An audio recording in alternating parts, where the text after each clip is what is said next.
Good evening. As always, I'm so glad that you've joined in for our study together. Tonight, we are going to be continuing what we started last time. And if you were here, you'll know that we began a new series and we started exploring the book of Habakkuk. And I know for many of you, this may be your first time ever looking at this book. I know it's not on the top of many people's favorite book of the Bible list, so to speak. And I know the guy's got a weird name, but just trust me when I say that the book of Habakkuk has a very powerful message for us today, especially in our world right now. And tonight we're going to continue kind of unlocking what exactly that message is. But what I want to do first before we jump into the text tonight is kind of just a brief recap of what we covered last week. So if you were here, what we discovered first and foremost is that Habakkuk is a prophet, but he's got an issue with God. If you remember from verses 1 through 4, the book opens with Habakkuk crying out to God because of all the terrible things he sees going on around him. He sees wickedness, he sees violence, he sees corruption. And remember, he specifically sees all of these things within his own people, within God's covenant people of Israel. And last week, we took some time to look at how wicked some of the kings were during this period when Habakkuk was writing. And we learned specifically of a guy named King Jehoiakim, and he was the ruler during Habakkuk's day. And we know that he was especially bad. And this is just what's going on. Everywhere Habakkuk looked around, he sees this. He sees wickedness, and specifically, he sees that God's law is not upheld. And all of this has caused a deep problem for Habakkuk. He doesn't understand. He is confused. He doesn't understand how God could just sit back and not do anything about it. He wants justice, and he doesn't see it anywhere on the horizon. So he's prayed and he's prayed and he's prayed to God. He's begged him to do something. And he's asking God, how long is it going to be? How long is it going to take, God, before you stir to action, before you do something? And that's basically the gist of kind of what we talked about last week and how the book opens. And if you remember from the end of our study last week, we kind of left things hanging with a couple of questions. First, we wanted to know, what in the world is God's response going to be to Habakkuk? Habakkuk has asked God, why? Why, God, have you remained idle? Why have you not done anything? Habakkuk wants justice. And at the beginning of the book, Habakkuk is putting the ball, so to speak, in God's court. So we want to know how God is going to respond. How is he going to respond to this question that Habakkuk has asked? And secondly, and pay attention to this. This is a little bit more nuanced, but I want to make sure this is in our minds. If you remember, we noted a deeper dilemma that this book raises in regards, not just within this book, but to the entire story of the Old Testament. And thinking back to Genesis 12, remember we talked about this last week, but just thinking back to Genesis 12, Israel, God's covenant people, that's when God calls Abraham. If Israel is intended to be God's rescue plan for the nations, which is clear that that's what Israel's called to be, then what happens if Israel turns out to be deeply flawed and in need of rescue herself? Yes, God made an everlasting covenant with Israel. But what happens if God's justice demands that Israel be the object of his wrath? If the people are truly as sinful as Habakkuk claims, how can God both keep his promise to Israel and be true to his own character and administer justice? This is a question that we will explore throughout the book. And keep in mind, even though it's not explicitly at the forefront of the conversation, make no mistake about it, Habakkuk, the rest of the biblical writers, they're deeply concerned about this question. Okay, so with all that said, let's go ahead and dive into the text tonight and see if we can find some answers to some of these questions. And so I would invite you, if you have your Bible, to open up with me to Habakkuk chapter 1, and we're going to pick up in verse 5. So this is what it says.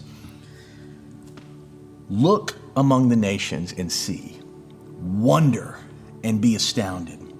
For I am doing a work in your days that you would not believe if told. Okay, let's just pause here for just a second, and I just want to make a couple of quick observations. The first thing is we need to recognize that a change in speaker has occurred in the dialogue. From last week in verses 1 through 4, we were given Habakkuk's initial complaint or his initial question to God. And which, remember again, was basically, God, why are you not doing anything to judge evil and wickedness? And now, starting in verse 5, we begin to read God's response to Habakkuk's question. And remember last week, I kind of warned you that an obstacle in this book that's going to kind of poke its head up every now and then is discerning who is the speaker in any given passage. So right here in verse 5, we need to recognize we have encountered a sudden shift in speakers. But it will become evident really quickly that this is God who is speaking. So God is now speaking in verse 5, and he's speaking to Habakkuk. And look at what he says again. He says, look among the nations and see, wonder and be astounded. For I am doing a work in your days that you would not believe even if told. So many of you may actually recognize this verse. It may sound somewhat familiar to you.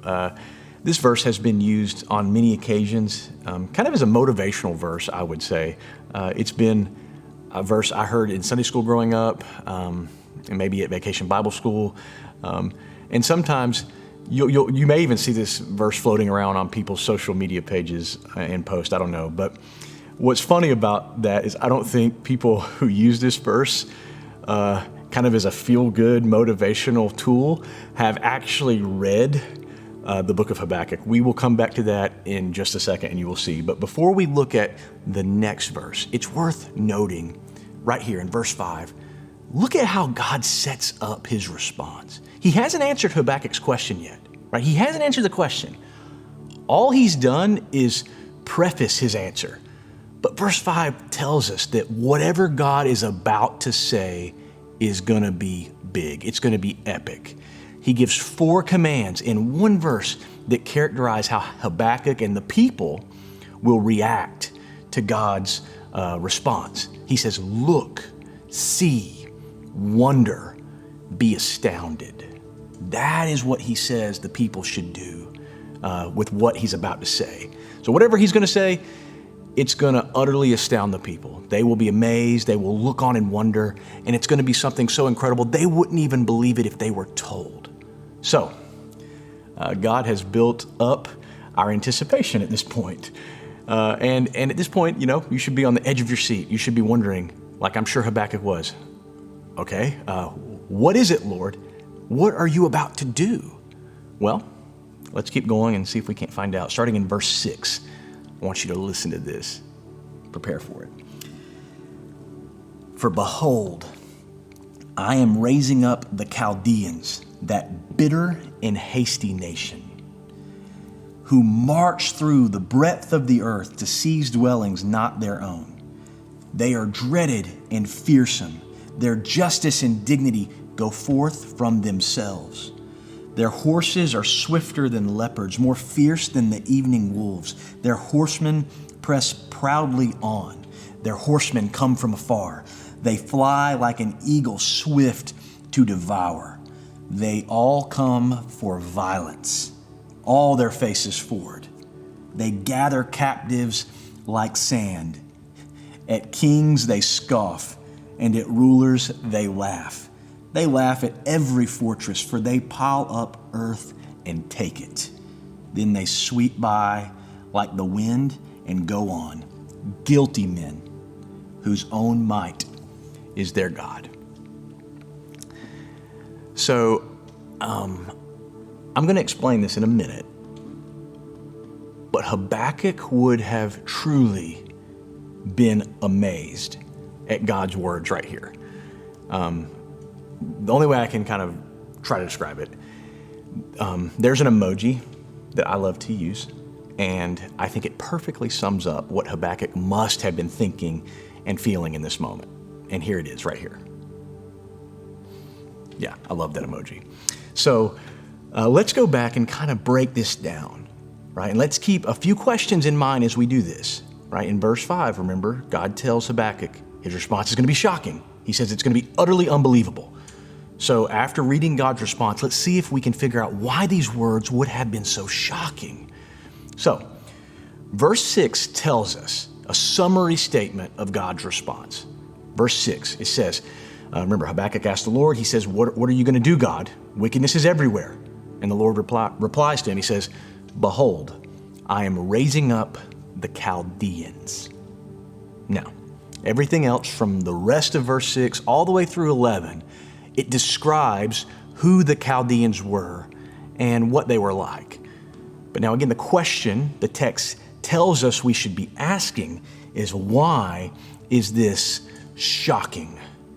Well, the answer to that is going to come from a few places. We need to know first, who were the Chaldeans? Second, what were they being raised up by God to do? Now, the text itself gives us most of the answer, but we can fill in the gaps with a little bit of background study here. So we need to learn a little bit about the Chaldeans.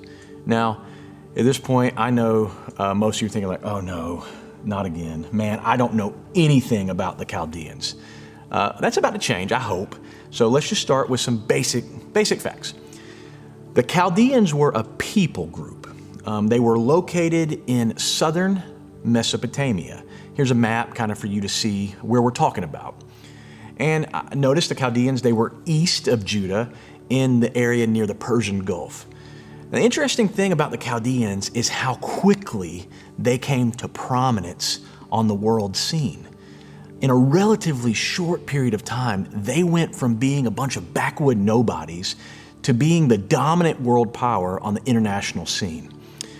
And by the way, I think that fact alone, that helps us understand part of the reason why God tells Habakkuk that the people wouldn't believe what he was going to do even if he told them.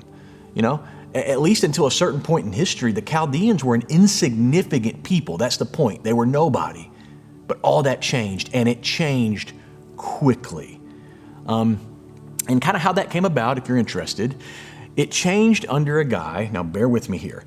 His name was King Nabopolassar. Okay, try saying that one 5 times fast. But this guy, he reigned from 626 to 605 BC. And he was able to take the Chaldeans to the top of the food chain. And the way he did it was by defeating the 2 main rivals of his day. Those would be Assyria and Egypt. Now, the key moment in all this, it came to a head in 605 BC at a place called Carchemish. And this point in time, you know, the Assyrians, just for those who really care, if not, just we'll be back to the text in a second. But the Assyrians, they were kind of on the decline. They were the dominant power, but at this point, they're just a shell of their former selves. And the Chaldeans were on the rise, and they saw an opportunity, to seize control. Now, just as an extra tidbit, kind of a fun fact here, we're going to connect the dots to some of the stuff we read about in the Bible. So the Battle of Carchemish, this is the battle that took place we're talking about. It was kind of set to determine who would rule over the Middle East. Would the Assyrians kind of stay in control, or would the Chaldeans complete their rise to power? Well, here's what happened. Before the battle, the Assyrians, who were allied with the Egyptians, they sent word to Pharaoh to send help, to come help them out in battle. So Pharaoh, he gathers an army, and he begins to march north to bring aid to his Assyrian allies. But as the Pharaoh is marching north with his army, he has to pass through the kingdom of Judah. And as he marches his army north on the highway near a place called Megiddo, guess who he finds waiting there, standing in the road, trying to block his way? The ruler of Judah at that time, King Josiah. If you remember from last week, we learned a little bit about him. So Josiah tries to stop Pharaoh's army from bringing help to the Assyrians. But if you remember what happens, Josiah fails. In fact, he's killed in battle. And by the way, with his death, the last good king of Judah died. So Pharaoh then continues marching north, and he joins with his Assyrian allies to do battle with the Chaldeans and some of their allies who are coming from the east. But even with the combined strength of both the Assyrians and the Egyptians together, it would not be enough to stop the mighty Chaldeans. The Chaldeans destroyed the Assyrians and the Egyptians at the Battle of Carchemish, decisively. And at that moment, the Assyrian Empire officially ceased to exist, and the Egyptians were no longer at all a major player on the world stage. No, the day now belonged to the Chaldeans. It's also important, I think, to note the man who led the Chaldean army in that battle was the king's son, and perhaps you've heard of him. His name was Nebuchadnezzar. But his story is for another time, so we're going to get back to Habakkuk here. Now, the point in telling you all this is so that you can understand what God means when he tells Habakkuk, "Behold, I am raising up the Chaldeans."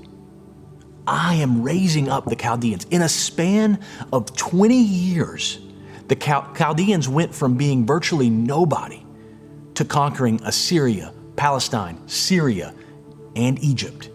And by the way, the Chaldeans, that would become the Babylonian Empire, okay? And what I want you to notice is this rapid ascension of the Chaldeans, it's of divine origin. The text tells us, "Behold, I am raising up the Chaldeans." Their rise to prominence and power is directed by God's hand. Okay, so we know a little more now, I think, about who the Chaldeans were. And we know that God is the one who raised them up, but what were they raised up to do? Well, let's look back at our text. Okay, so we're going to start back again in verse 6, and I just want you to listen again to what this says. "For behold, I am raising up the Chaldeans, the bitter and hasty nation, who march through the breadth of the earth to seize dwellings not their own.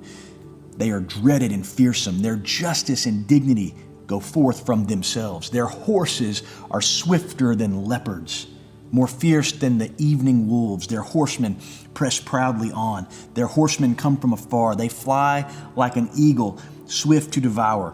They all come for violence. All their faces forward. They gather captives like sand. At kings they scoff, and at rulers they laugh. They laugh at every fortress, for they pile up earth and take it. Then they sweep by like the wind and go on, guilty men whose own might is their God." Okay, so do you listen how they're being described here? Like, this is warfare language. They're said to be bitter, hasty. They're described as marching through the breadth of the earth to seize dwellings not their own. And they come, why do they come? They come for violence. God describes them as basically a war machine. They're ferocious, they're ruthless. They laugh at kings, right? And they laugh at fortresses that stand in their way. They sweep across the land, conquering anything that stands in their path. And the point of all this is God is telling Habakkuk, the Chaldeans are coming to Jerusalem's door. He's telling Habakkuk, the Chaldeans will be my instrument of judgment on the wickedness of my people. This is the bomb that God drops on Habakkuk in these verses. Let's think now back to verse 5. Remember, Habakkuk has asked God, "Lord, how long will you sit by and idly and do nothing? How long will you sit there and watch and not do anything about the wickedness of the people?" And God says, "Look among the nations. Look among the nations and see, wonder, be astounded. for I am doing something in your day that you wouldn't believe even if you were told. I mentioned earlier, again, I kind of find it funny when people quote this verse. And I hope you can see why now, right? It's so often ripped from context to suit whatever someone wants to say. I mean, how many times have you heard or seen this verse this way? Look and behold what wonderful things I'm about to do in your day. Look and behold how amazing the future will be for you. I mean, the original context of this verse is so far from that. Look and behold my awesome instrument of judgment that's about to fall on your head and destroy you. Like, you rarely see it used that way. But I suppose that's because it doesn't fit well within kind of the feel-good, wamby-pamby Christianity that, promises your best life now and has nothing at all to say about sin and judgment. I don't want you to miss this. I don't want you to miss it. The response by God to Habakkuk is utterly shocking. And there's a few subtle phrases in these verses that I want to show you that I think will even make it more shocking. Let's just start with the first one. God describes the Chaldeans back in verse 6 as a people who march across the earth and seize dwellings not their own. Right? And of course, the implication is that this is what is going to happen to the Israelites, which, by the way, it does. But what I want you to notice is the language. The Chaldeans will enter the land and seize dwellings not their own. Does that at all sound somewhat, maybe vaguely familiar? Well, it's very similar to how God describes what will happen to the Canaanites when Israel enters into the promised land way back in Deuteronomy. Deuteronomy 6:10-11 says this, "And when the Lord your God brings you into the land that he swore to your fathers, to Abraham, to Isaac, and to Jacob, to give you." Now notice, "with great and good cities that you did not build, and houses full of all good things that you did not fill, and cisterns that you did not dig, and vineyards and olive trees that you did not plant." Notice, God is describing his covenant with Abraham, back in Deuteronomy here, and he says he will bless Israel. He's going to give them a land and homes and cities and vineyards that they did not build or plant. And that's exactly what happened in the conquest. Israel came into the land and expelled the Canaanites and seized the land.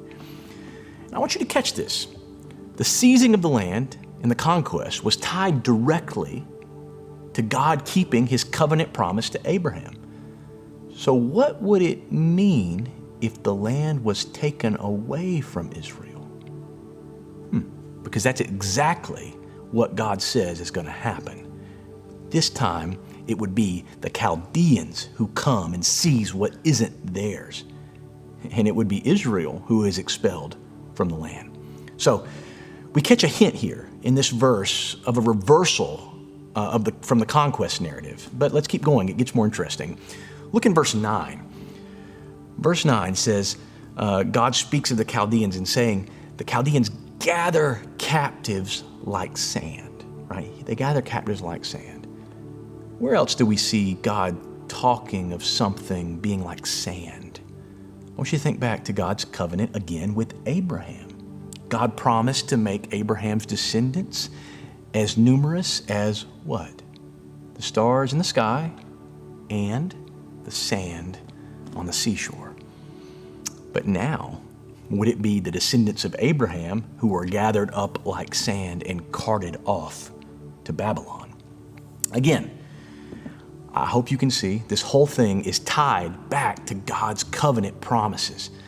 The question this raises is this: would God forsake his covenant with Abraham? Would he actually do that?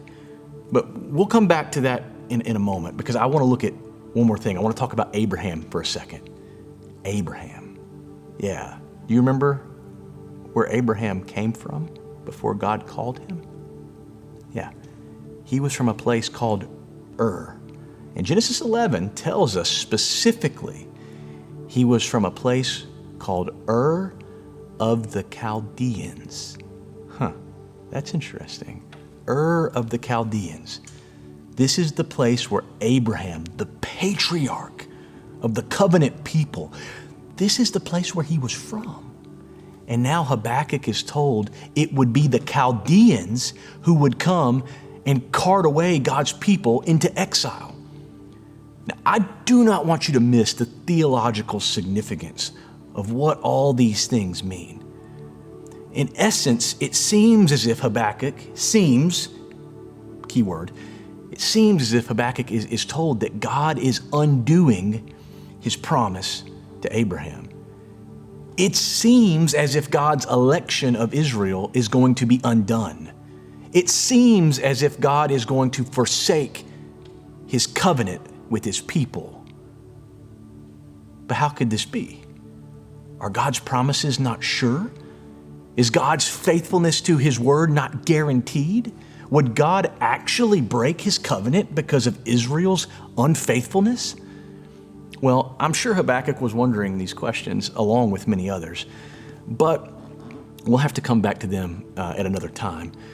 For now, I just want to zero in on one thing that we mentioned last week. The issue that is being raised in this conversation between God and Habakkuk is the issue of justice. Justice. Habakkuk wants to know, how and when will God punish the terrible sin within his own people? And God basically tells him, I'm sending the Chaldeans to destroy this people very soon. And I want to make sure we understand the language that we're reading here is not just discipline. This language implies destruction. It's language that indicates annihilation, eradication of this people. The Chaldeans were ruthless. They were violent. They were full of wickedness themselves. And I think the last verse sums them up particularly well. They sweep by like the wind and go on, guilty men whose own might is their God. Yeah.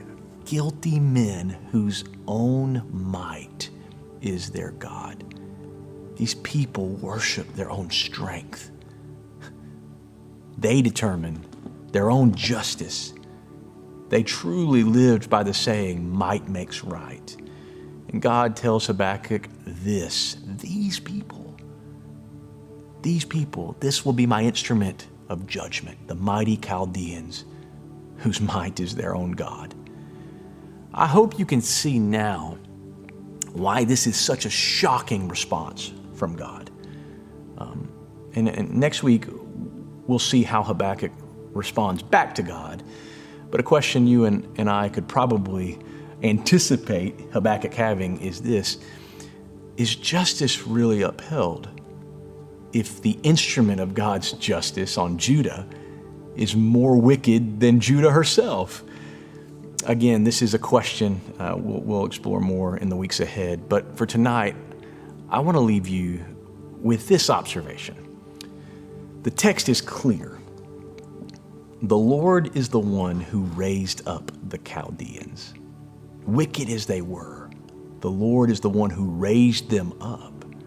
And it's clear that he raised them up for his own purpose, which was to bring his judgment on the wickedness of his own covenant people. Now, this fact alone tells us many things. It tells us that sin has consequences. It tells us that God will not tolerate wickedness forever. And it should be a warning to us of the seriousness of sin in our own lives. But the thing I really want to focus on, the thing that really sticks with me from this passage, is the awesome wisdom of our sovereign God. The text teaches us that it is God who makes nations rise and fall. He is the one who stands behind the scenes and directs the course of history. He is the true and only sovereign ruler in the universe. I love what John Calvin said about this. When speaking about kingdoms and empires, nations and world powers, he said, "It is not by their own instinct, but by the hidden impulse of God that nations rise and fall." As Christians, we need to hear that truth. Right? In Habakkuk's day, it wasn't Assyria that was sovereign, it wasn't Egypt, and it wasn't the Chaldeans. No. The power struggles, the rise and fall of these empires, all of it was used and directed by God's own sovereign will to accomplish His purpose in the world. And the same is still true today. No prime minister, no president, no nation, no state, none are truly sovereign. Not the United States of America or any other country, only God. He is the only one who determines the outcome of history, and it will happen just as He decides it will. Now, that doesn't mean that God is responsible for the wicked decisions of people. Each man, the Bible is clear, each man will be held accountable for their own sin. But make no mistake, make no mistake, God will not be held hostage by our wickedness. God will take the sins of individuals and the sins of empires and use it to bring about His own good, sovereign purposes in creation. Just as the king of the Chaldeans will be held accountable for his wickedness, and I'm sure, by the way, the king of the Chaldeans didn't intend to set out to be the instrument for Israel's God. He was a tool for Israel's God. That wasn't on his agenda of things to become, but that's exactly what he was. But none of it changes the fact God is in control.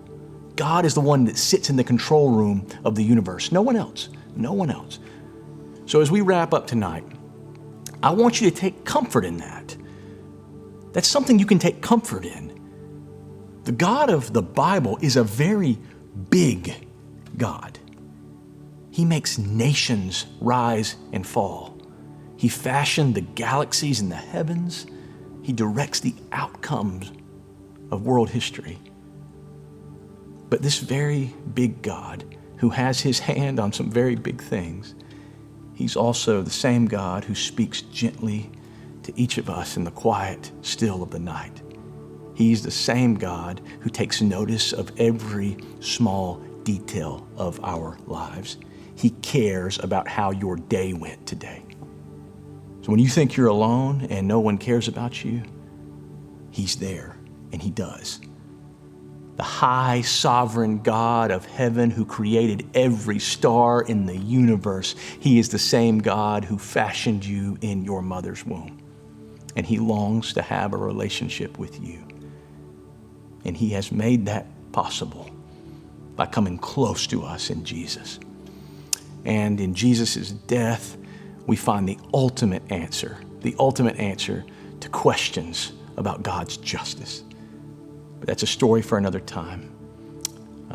So next week, we're going to continue the dialogue between Habakkuk and God, and we will see. We'll see how Habakkuk responds to God's shocking plan to use the Chaldeans to bring about His justice. But until then, I want you to rest in the sovereignty of our God. He's sovereign over the nations, and He is certainly sovereign over a virus. So let's trust in His wisdom. Let's trust in His goodness, no matter where we find ourselves.